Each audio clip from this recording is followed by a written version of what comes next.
Savior Jesus Christ. प्रभु यीशु मसीह के अतुल्य नाम में मैं आप सभी का अभिवादन करता हूँ।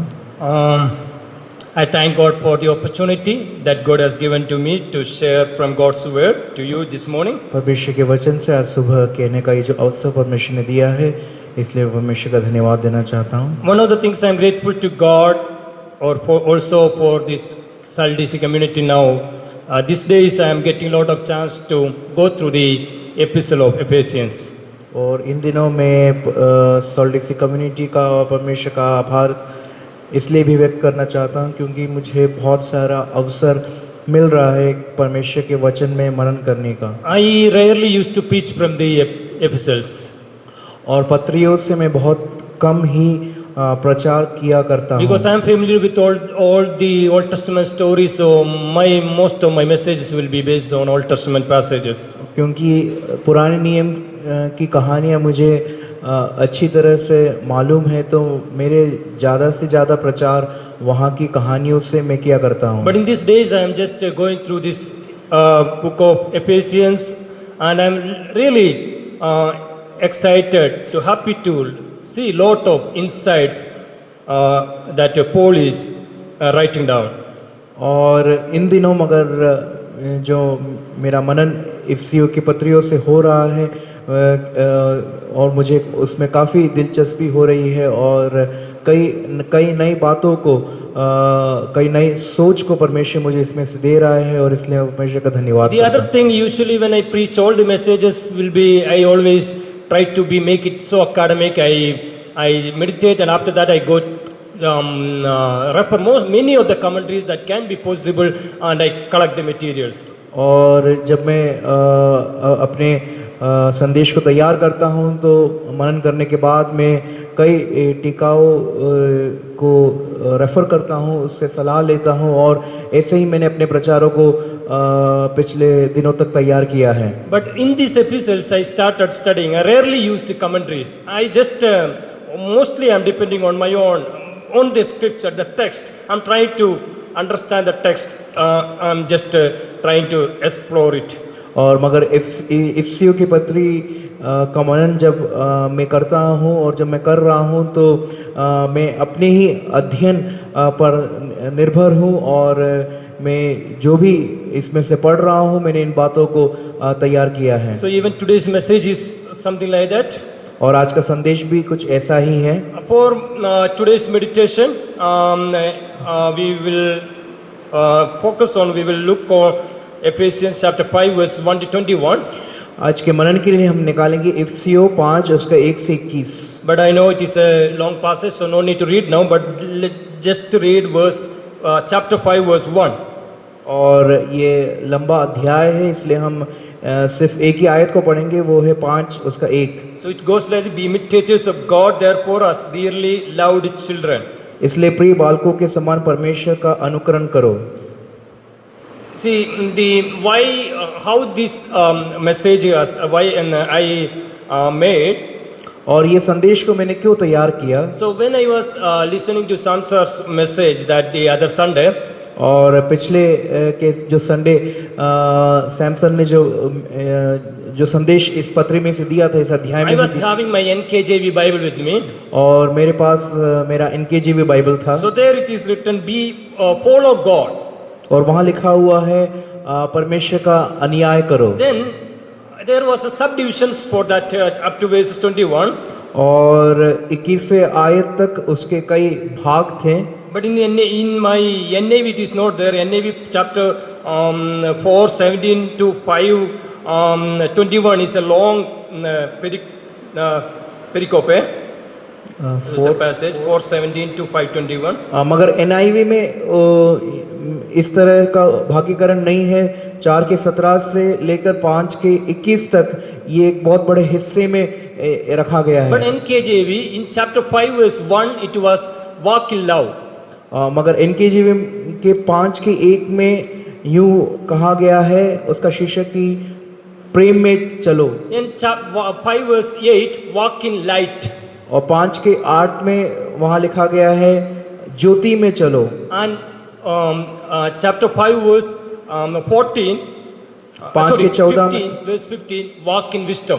और 5 के 15 में लिखा हुआ है बुद्धिमती से चलो. Then I was very much caught up that walk in love, walk in light, walk in wisdom. So very good structure for a preaching. Very good points already there. So I thought I really have to make a message. और फिर जब मैंने इन 3 बिंदुओं को देखा कि प्रेम में चलो, ज्योति में चलो, बुद्धिमती में चलो, तो मैंने यूं मालूम हुआ कि ये अच्छा एक संदेश इसमें से तैयार किया जा सकता है, और मैंने फिर इसमें से संदेश तैयार करने की कोशिश की. See, as Samsar always says, one thought will be the message. So that was that there I got. Yes, there is a message there. और जैसे सैम सर कहते हैं कि एक विचार, एक संदेश के लिए हमें संचालित करता है, उसी प्रकार उस दिन जो सोच मेरे मन में आया, मेरे जहन में आया, और मैंने संदेश तैयार किया. So though I will be reading from NIV, but my message is the points and the topic is from the NKJV. भले मैं NIV को पढ़ूंगा, लेकिन मेरे ये जो बिंदु है ये NKJV बाइबल से लिए गए हैं. Because NKJV and NASB and all very more near to the original text. क्योंकि NKJV और NASB जो संस्करण जो बाइबल का है, ये जो मूल जो लेख हैं, लिपियां है, उनसे बहुत ही मेल खाती है. Here Paul is asking the people or the believers of Ephesians to follow God. और यहाँ पर पौलुस प्रेरित एफिसियों के विश्वासियों से कहता है कि परमेश्वर का अनुकरण करो. I think already Samsar has already started preaching. We are waiting for his second part. और सैम सर ने इसको प्रचार करना आरंभ किया है, और हम दूसरे भाग का इंतजार कर रहे हैं. That's why I started preaching before that. इस कारण मैंने उनके उस प्रचार से पहले प्रचार करने की कोशिश की है. So why Paul is telling the believers of Ephesians to follow God? और क्यों पौलुस प्रेरित इफिसियों के विश्वासियों से यहाँ पर कह रहा है कि परमेश्वर का अनुकरण करो? Let us read chapter 2 verses 2 and 3. 2 और 3, दूसरा अध्याय उसका 2 और 3 आयतों को हम पढ़ेंगे. Okay, we read in Hindi. जिनमें तुम पहले ही संसार की रीति पर और आकाश के अधिकार के हाकिम अर्थात उस आत्मा के अनुसार चलते थे जो अब भी आज्ञा न मानने वालों में कार्य करता है. इनमें हम भी सबके सब पहले अपने शरीर की लालसाओं में दिन बिताते थे और शरीर और मन की इच्छाएं पूरी करते थे, और अन्य लोगों के समान स्वभाव ही से क्रोध की संतान थे. So why God is asking the believers of Ephesians to follow God? क्यों पौलुस प्रेरित इफिसियों के विश्वासियों से परमेश्वर का अनुकरण करने के लिए कह रहा है? Because previously they were following the ways of this world. क्योंकि पहले वो संसार की अभिलाषा या संसार की रीति में चला करते थे. They were following the ways of the ruler of the kingdom of the air.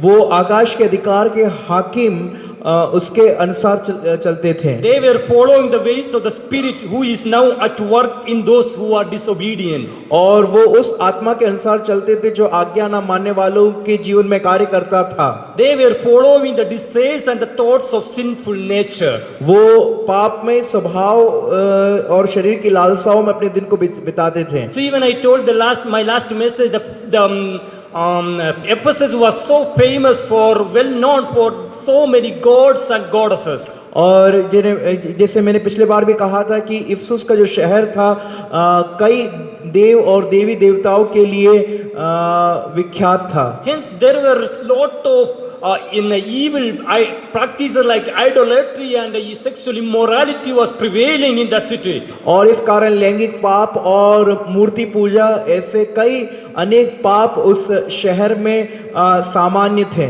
The believers of Ephesus, especially the Gentiles who were before coming to Christ, they were fully dominated or influenced by all those powers or all these evil practices. और ये तमाम अन्य जाति के जो विश्वासी हैं, वो जो विश्वास में आने से पहले उन तमाम शक्तियों के अधीन में थे, उन अंधकार की ताकतों और बुरे बातों के अधीन में थे. They were caught up or controlled by two powers. और वे उन 2 शक्तियों से जकड़े हुए थे. The powers of evil, the forces, और बुरी ताकतों का जो सामर्थ था, and powers of the sinful or the selfish desires or the fleshly desires. और शरीर की लालसाएं उसके सामर्थ में भी वो जकड़े हुए थे। So they were, that was the life that they were living or they were following. और एक ऐसा जीवन का ज्ञापन वो कर रहे थे। So because what was the result of that kind of life they were following? और उस प्रकार का जीवन जो वो ज्ञापन कर रहे थे उसका निष्कर्ष क्या था? They were dead in their sins and transgressions. वो अपने पाप में और अपने बुरे बातों में वो मर चुके थे। They were disobedient or they were rebellious. और वो अनाज्ञाकार थे और परमेश्वर के विरुद्ध बलवा कर रहे थे। They were gratifying the cravings of their own selfish desire or the sinful nature. और अपने पापमय स्वभाव और शरीर की लालसाओं की जो भी इच्छाएं थी वो उसको पूरा कर रहे थे। They were objects of God's wrath. और वे परमेश्वर के क्रोध के शिकार थे। Even they were Gentiles. और वे अन्य जाति थे। They were called as uncircumcised by those who are circumcised. और जिनका खतना हुआ है वो इनको खतना रहित बुलाते थे। They were separated from the Jesus Christ. और वे प्रभु यीशु मसीह से अलग किए हुए थे। They were excluded from the citizens of Israel. और इज़राइल की नागरिकता से वो अलग किए हुए थे। They were foreigners to the covenants of promise. और परमेश्वर के वायदा का जो वाचा था वो उससे अलग थे, उससे परदेशी थे। They were without hope. और उनके पास कोई आशा नहीं थी, वो आशाहीन थे। They were without God.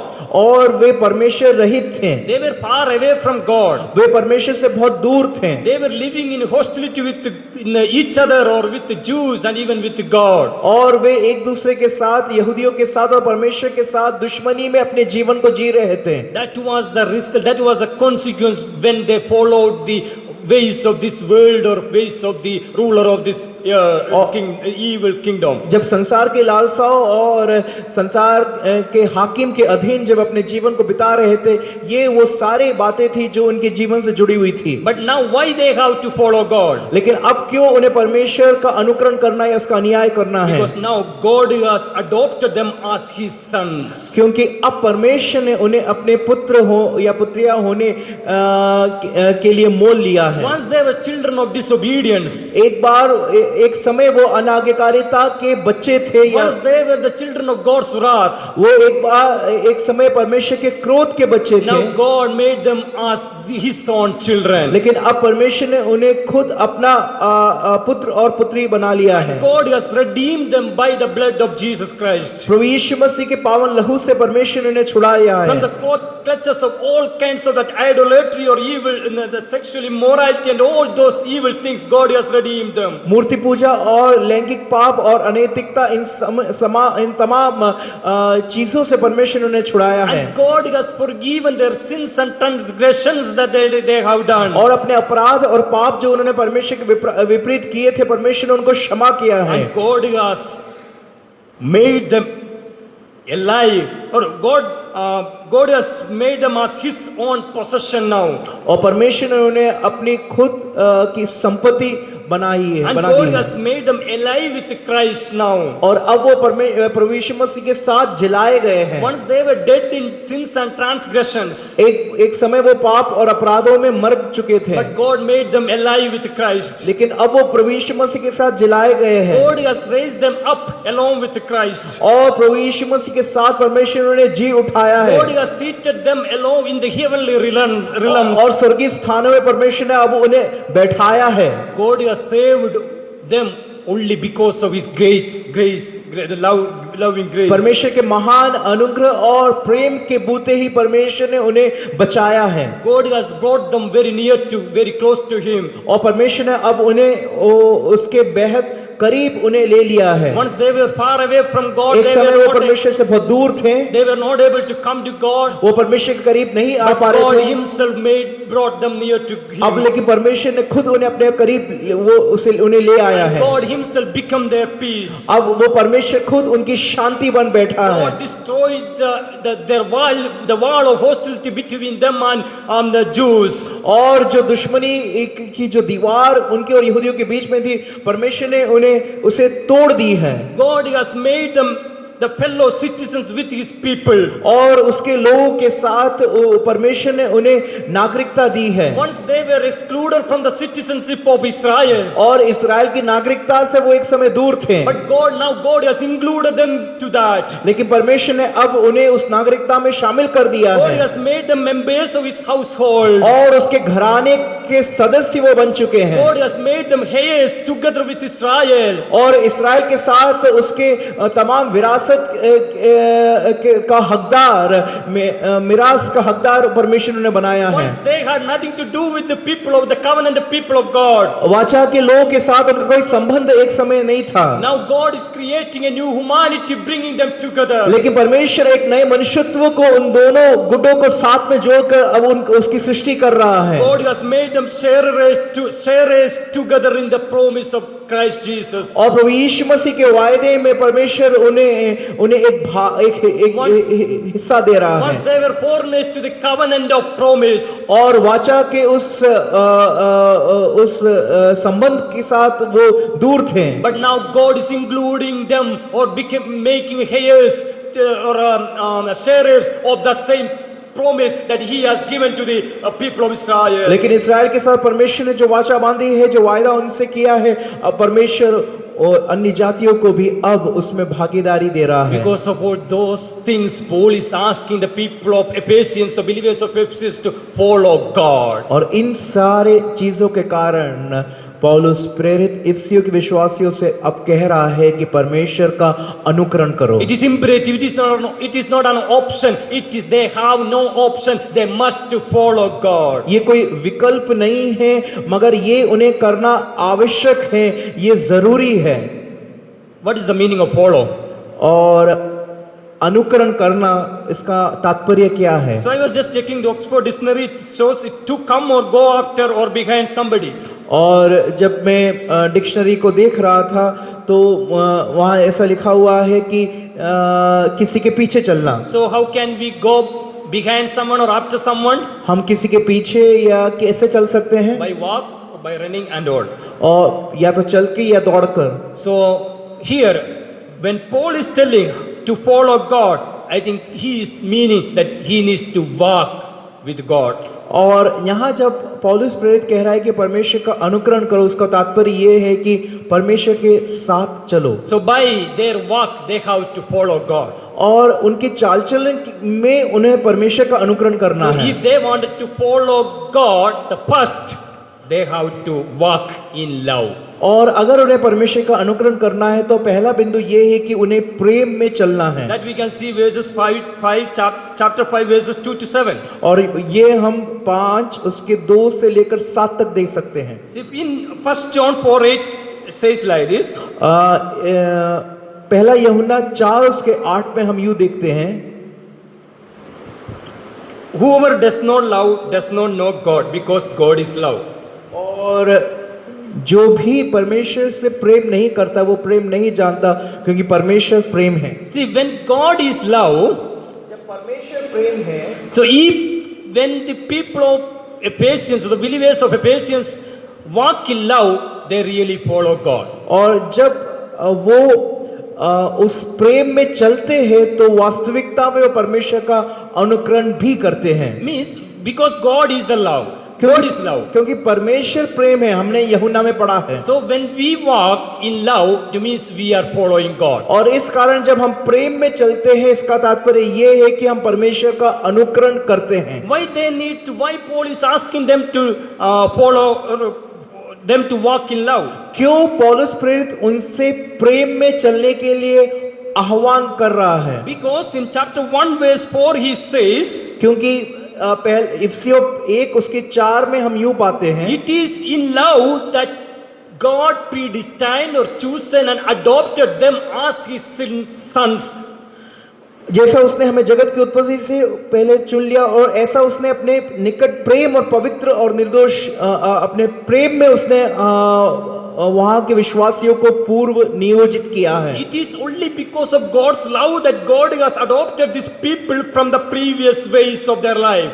और परमेश्वर का प्रेम ही है कि उनके पुराने चाल चलन से, बुरे चाल चलन से परमेश्वर ने उन्हें छुड़ाया है। Even in chapter 2 verses 4 to 7 he is very clearly explaining what kind of love that is. और दूसरा अध्याय उसके 4 से लेकर 7 तक ये प्रेम किस तरह का प्रेम है, पौलुस प्रेरित उसकी व्याख्या कर रहा है। It is such a great love that he has showed or lavished upon these people even when they were in such a situation, that sinful situation. और जब अपने पाप में स्वभाव में थे, परमेश्वर ने अपने प्रेम को उनके ऊपर बहुत ही बड़े तरीके से उसने उन पर उंडेला है। Just before I have shared what all that God has done in their lives. और मैंने थोड़ी देर पहले कहा कि परमेश्वर उनके जीवनों में क्या क्या किया। It is only all these things has God has done only because of His great love for these people. और ये तमाम चीजें परमेश्वर उनके जीवन में सिर्फ इसलिए क्योंकि परमेश्वर उनसे बेहद प्यार करता है। Why they need to walk in love?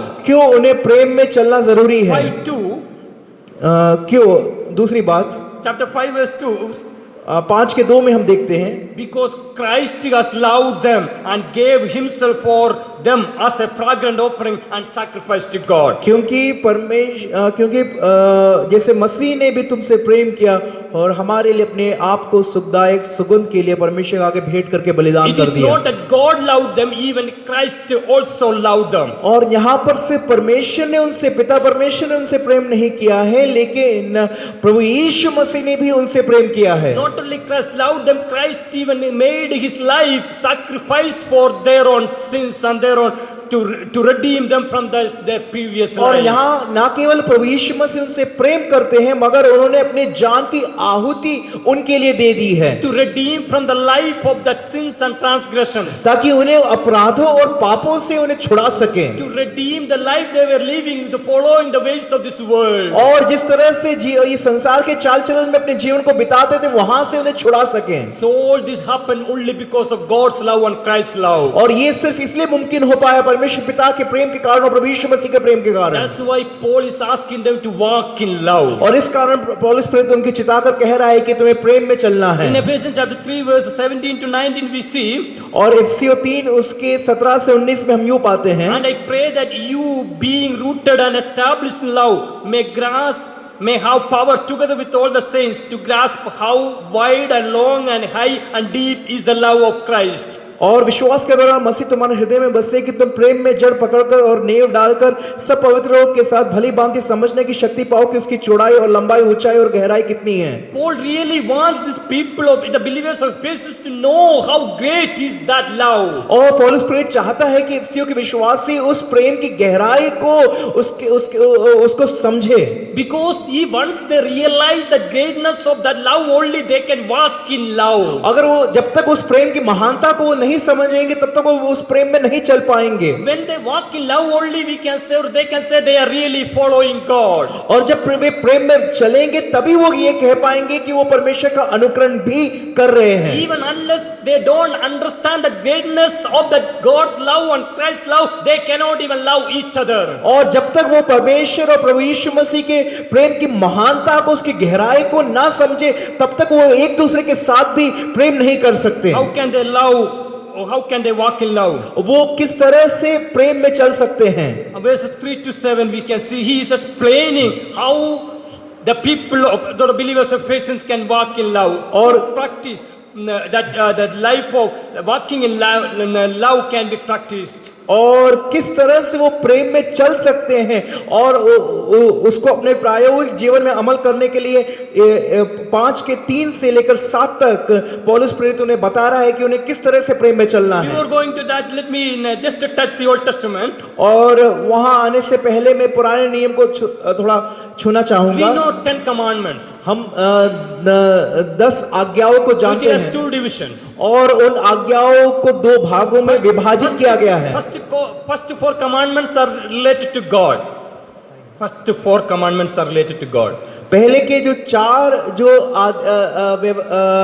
आज्ञाएं हैं वो परमेश्वर से संबंधित And है, next 6 commandments are related to people. और आखिरी के जो 6 जो आज्ञाएं हैं वो मनुष्यों से संबंधित है। So if really people of God love God, they will do all those 4 commandments. और अगर लोग परमेश्वर से वास्तविक रूप से प्रेम करते हैं तो वो पहले की 4 आज्ञाओं को जरूर उसको मानेंगे। Like they will not have any other gods. और ये जिस तरह के वहां लिखा हुआ है, उनका कोई भी दूसरा परमेश्वर नहीं They will होगा, not make any images. और कोई भी मूर्त को वो नहीं बनाएंगे, They will not take the name of God vainly. और वो परमेश्वर का नाम व्यर्थ में नहीं लेंगे, They will even keep the Sabbath. और वे सबत को पवित्र जानेंगे। Similarly, if they really love people, they will do or follow all the next 6 commandments. और अगर वो लोगों से भी प्रेम करते हैं तो उन आज्ञाओं के आखिरी 6 आज्ञाओं को भी वे मानेंगे। If the people love people, they will really honor their parents. और अगर लोग एक दूसरे से प्रेम करते हैं तो वो अपने माता पिता का आदर करेंगे। If the people really love people, they will not steal, they will not do killing, they will not do adultery, all these things. और अगर एक दूसरे से लोग प्रेम करते हैं तो वो चोरी नहीं करेंगे, हत्या नहीं करेंगे और व्यभिचार नहीं करेंगे। ये तमाम पाप जो लोग आपस में करते हैं वो नहीं करेंगे। Even if the people really love them, their neighbors or them, they will not covet anything belongs to them. और अगर वो अपने पड़ोसी से प्रेम करते हैं तो पड़ोसी का जो भी है वो उसकी लालसा नहीं करेंगे। Similarly, Paul is explaining how we can walk in love in verses 3 to 7. और इसी प्रकार पौलुस प्रेरित यहाँ 3 से लेकर 7 तक ये बता रहा है कि उन्हें किस तरह प्रेम में चलना है। He is telling there should not be any kinds of sexual immorality among you. और वो कह रहा है कि किसी भी प्रकार का लैंगिक अनैतिकता आपके जीवन में नहीं होना है। Paul is telling if you love your neighbors, you will never have such kinds of things among you. अगर आप अपने पड़ोसी से प्रेम करते हैं तो ऐसे पाप आपके जीवन में नहीं हो पाएंगे। He is telling that you should not have any kinds of impurity among you. तुम्हारे जीवन में किसी प्रकार की अशुद्धता नहीं होनी That चाहिए। impurity can be even the thoughts or in the words or even the actions. और वो अशुद्धता तुम्हारे किए में, तुम्हारे सोच में, तुम्हारे बोलचाल में हो सकती है। When we truly love people, we will not think bad or wrong about them. जब हम लोगों से प्रेम करते हैं तो हम उनके बारे में बुरा सोचेंगे भी नहीं। So even he still should not have greed among you. और तुम्हारे बीच में लोभ की बातचीत नहीं होनी चाहिए, Because all these are improper for God's people. क्योंकि ये सब परमेश्वर के लोगों के लिए सही नहीं है। Then he keep on continuing till he is telling there should not be obscenity among you. और फिर वो आगे बढ़ रहा है, कह रहा है कि तुम्हारे बीच में निर्लज्जता नहीं होनी चाहिए, There should not be foolish talk among you. तुम्हारे बीच में मूर्खता की बातचीत नहीं होनी There should चाहिए, not be any coarse joking among you. ना ठट्टे की बातचीत तुम्हारे बीच में होनी चाहिए।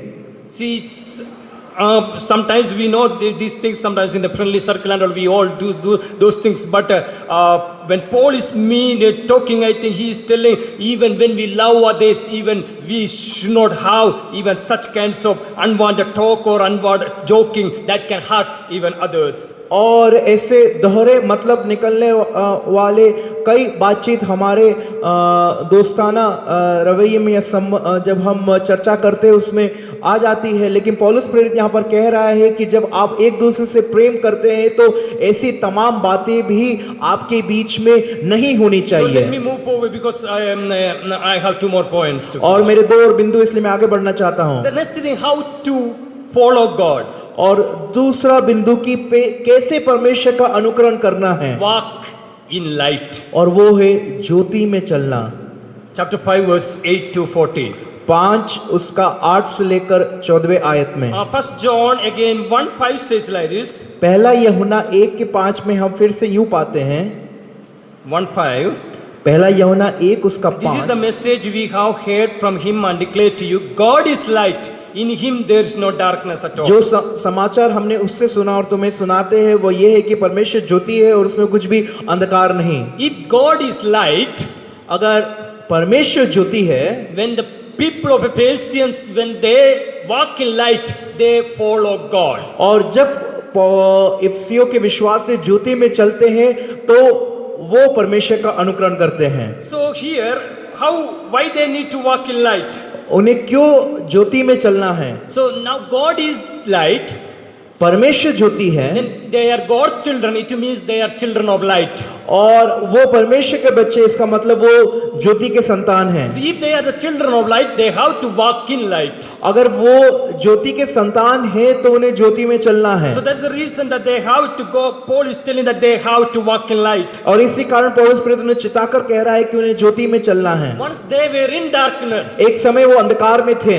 Just now I have shared what kind of life, the consequence they were having when they were living in darkness. और मैंने कहा पहले कि वो किस प्रकार का जीवन यापन कर रहे थे, अंधकार में जीने के कारण उनके जीवन के से निकलने वाले दुष्परिणाम क्या थे। Now they are brought to the light. लेकिन अब वो ज्योति में लाए गए हैं। The light of God. और वो परमेश्वर की ज्योति में लाए गए। Christ. और प्रभु यीशु मसीह की ज्योति The में। light of the gospel. और सुसमाचार की ज्योति में। So they have to walk in the light that they have received. और इस कारण जो ज्योति उन्होंने पाई है उस ज्योति में अब उन्हें चलना है। So when light appears, we see the darkness goes away. और जब ज्योति आती है तो अंधकार मिट जाता है। So similarly, that when the light of gospel came to their life, their old self was removed, and now they became a new. और इसी प्रकार जब सुसमाचार की ज्योति उनके जीवन में आए तो अंधकार का नामो निशान भी उनके जीवन में नहीं, वो मिट चुका है। So even if they have become a new person, they have to put over the older self, and now they have to walk in the deeds of the new self. और इस कारण नए मानवता में उन्हें चलना है और अपने पुराने मनुष्यत्व को उन्हें दूर फेंकना है।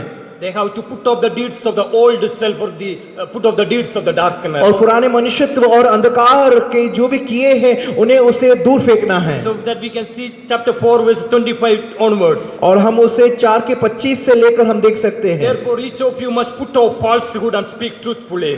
और इस कारण झूठ बोलना छोड़कर हर एक अपने पड़ोसी से सच बोले। So they have to put the falsehood that is the fruit of the darkness, the old self. They have to put off that one. और जो झूठ, इसका तात्पर्य ये है कि उनका पुराना मनुष्यत्व जिसे उन्हें दूर फेंकना है। And the another thing, anger, which is the fruit of the old self. They have to put off that one. Even if they anger, they should not make, they should not sin. और क्रोध, जो उनके पुराने मनुष्यत्व का स्वभाव है, यदि वो क्रोधित भी होते हैं तो उन्हें क्रोध में पाप नहीं करना है। Even they should not give any kinds of foothold to the devil. और शैतान को जरा सा भी अवसर पैर रखने के लिए उन्हें नहीं देना है। Once they were following the ways of the ruler of this kingdom or the devil. और संसार के हाकिम के अनुसार वो अपने जीवन को एक समय जी रहे थे। But now even they should not give any opportunity for the devil to work in their life. लेकिन अब उन्हें शैतान को जरा सा भी अवसर नहीं देना है उनके जीवन में कार्य करने के लिए। Now they should not steal anymore. और उन्हें अब चोरी नहीं करनी है। Stealing is the deed of the old self. और चोरी पुराने मनुष्यत्व का स्वभाव है। But they have to work hard. That is the deed of the new self. लेकिन अब उन्हें परिश्रम करना है और ये नए मनुष्यत्व का स्वभाव है। So all those works of the darkness, the fruits of the darkness, they have to put off and they have to do the deeds of the light. इस कारण अंधकार के जो भी किए और जो फल उनके जीवन में थे अब उन्हें उतार फेंकना है। So what are the fruits of the deeds of the light? और अब ज्योति के जो फल या फिर उसके किए क्या है? That only he explains chapter 5 9 to 14. और हम उसे 5 के 9 से लेकर 14वें आयत तक देख सकते हैं। The verse 9, for the fruit of the light consists in all goodness, righteousness and truth. और क्योंकि ज्योति का फल सब प्रकार की भलाई, धार्मिकता और सत्य है। So what is the deeds of the light? और इस कारण ज्योति के किए क्या है? The deeds of goodness. और वो है भलाई का किया। Deeds of righteousness. और धार्मिकता की किए। Deeds of truth. और सत्य के किए। So these all are the deeds of the light. और ये सारे किए ज्योति के किए हैं। Because no one will the things that the deeds we do in the light means no one fears to do, or it will be so transparent. और जो भी हम ज्योति में करते हैं, उजाले में करते हैं, वो पारदर्शित है, उसे सब कुछ उसे सब लोग देख सकते हैं। So doing good things, doing right things, doing truth, the true things are all compared as the deeds of the light. और अच्छे किए करना और सही बातों को करना, ये सब ज्योति के कियों से इसकी तुलना की गई Or है। in other language, in verse 10, what Paul is telling, what is the deeds of the light? What does it means by walking in light? और दूसरे अनुवाद में यूं लिखा गया है कि ज्योति में चलना, इसका तात्पर्य क्या है और उसके किए क्या है। Do what is pleases to God. What pleases to God. और वो उन बातों को करो जो परमेश्वर को भाता है। So that is the meaning that walking in light. और ज्योति में चलना, इसका तात्पर्य ये है कि उन कियों को करना जो परमेश्वर Because Christ को is the भाता है, light. क्योंकि प्रभु यीशु मसीह ज्योति So है। doing what pleases to Him means walking in the light. और इस कारण जो प्रभु यीशु मसीह को भावता है वो करना ज्योति में चलने के So बराबर he है। again he tells, having nothing to do with the fruitless deeds of the darkness. और अंधकार के निष्फल कामों में सहभागी ना हो। The deeds of darkness like the disobedience, और अंधकार के जो किए हैं वो अनाज्ञाकारिता है, rebellion, और वो है अनाज्ञाकारिता, फिर बलवा, injustice, और जो अन्याय, anger, क्रोध violence, और हिंसा, cruelty, और जो क्रूरता, self-indulgence, और हर प्रकार से अपने आप को बुरे कामों में डाल देना, immorality, impurity, अनैतिकता, अशुद्धता, and all kinds of unwanted talk. All these are the deeds of darkness. और जो बुरी बातें कहना, ये सभी अंधकार के किए हैं। So they have to put off all the deeds of this darkness and they have to walk in the light. और अंधकार के उन सारे कियों को दूर कर उन्हें ज्योति में चलना है।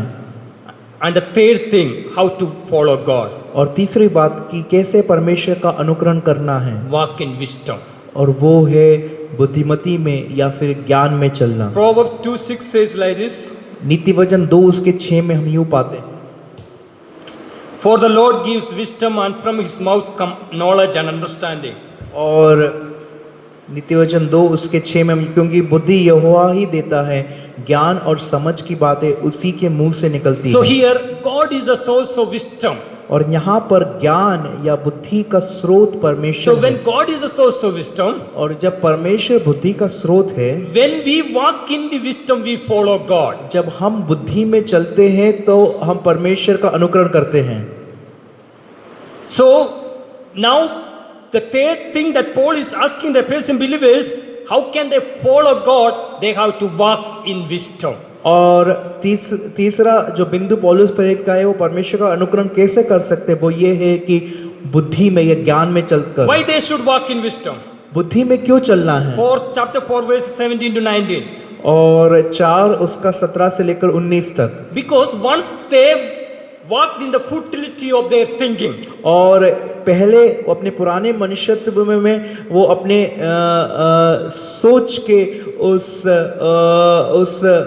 निष्क्रियता में चल रहे थे। once they were darkened in their understanding, वो एक समय अपने सोच में अंधकार में थे, once they were ignorant, और एक समय वो नादान थे, वो चीजों से अनजान थे, once their hearts were hardened, एक समय उनका हृदय बहुत ही कठोर था, once they had lost all sensuality, और जो भी संवेदनशीलता है वो उन्होंने एक समय खो दी थी, even they had no sensitivity, और जो किसी प्रकार की संवेदनशीलता उनमें नहीं थी, they were corrupted by deceitful desires, और भरमाने वाले हर एक चाल चलन से वो भरमाए गए थे। all these show the lack of wisdom in their lives. और ये सारी बातें उनके जीवन में ज्ञान की कमी को, बुद्धि की कमी को दिखाता है। Like futility in thinking, darkened understanding, ignorance, all this no sensitivity, all these are shows that no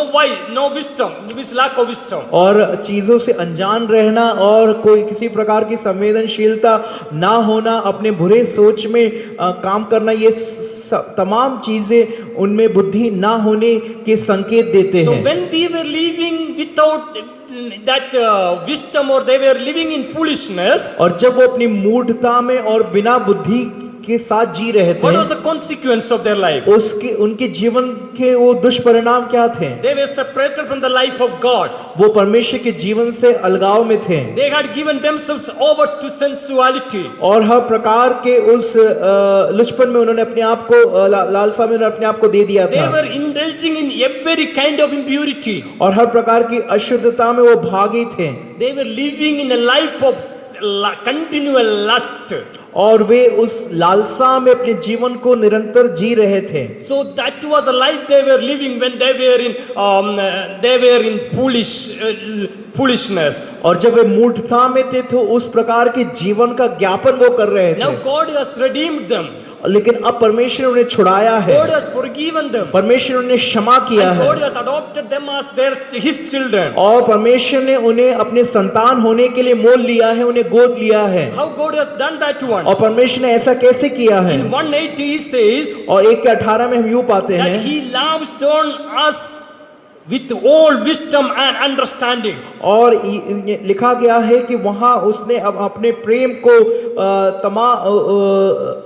पूरी समझ और बुद्धि के साथ हमारे जीवनों में उंडेला है। When these people were living in futility of thinking, जब वो अपने सोच के विनाश में जी रहे थे, when they were in dark and their understanding was darkened, जब उनकी समझ अंधकार में थी, when they were ignorant, जब वे अनजान थे, when they had no sensitivity, जब उनमें कोई संवेदनशीलता नहीं थी, that time God lavished all wisdom and knowledge and understanding upon them. और ऐसे उनके जीवन के समय में निर्बलता में परमेश्वर ने उन्हें अपने बुद्धि और ज्ञान उनके जीवन में उंडेला। Now Paul is asking them to walk in that wisdom. और अब पौलुस प्रेरित कह रहा है कि उस बुद्धि में, ज्ञान में जो परमेश्वर ने उन्हें अपने जीवन में उंडेला है, उसमें तुम The चलो। wisdom that God has lavished upon their lives. वो ज्ञान जो परमेश्वर उनके जीवन में उंडेला है, उस ज्ञान में चलो। That's why Paul is praying in chapter 1 verse 17. और इस कारण पौलुस प्रेरित 1:17 में प्रार्थना May करता give है you the spirit of wisdom and revelation so that you may know him better.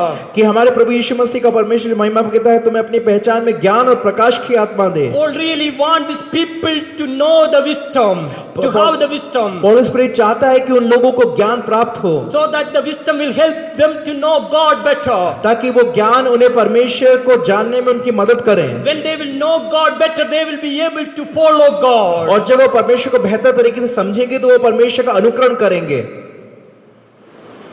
So now, again he is telling, so now we need to know what is the wisdom that Paul is talking about. और अब हमें ये समझना है कि वो जो ज्ञान क्या है जिसकी चर्चा पौलुस प्रेरित यहाँ पर कर रहा है। Chapter 3 verse 10.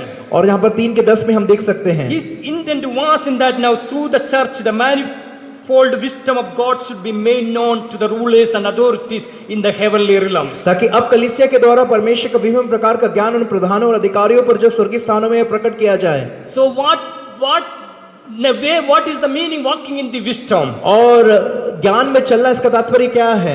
The wisdom of God has to be revealed or manifested through their life and through their way of living. और उनके जीवन के चाल चलन से, उनके जीवन से ये जो परमेश्वर का ज्ञान है वो प्रतिबिंबित होना चाहिए, वो लोगों को दिखना चाहिए। So what is this wisdom of God? और परमेश्वर का ज्ञान ये क्या है? 1 Corinthians 1:24. और 1 कुरिन्थियों 1:24 में, But to those whom God has called, both Jews and Greeks, Christ the power of God and the wisdom of God. और 1 कुरिन्थियों 1:24. 1:24 में हम यूं पाते हैं,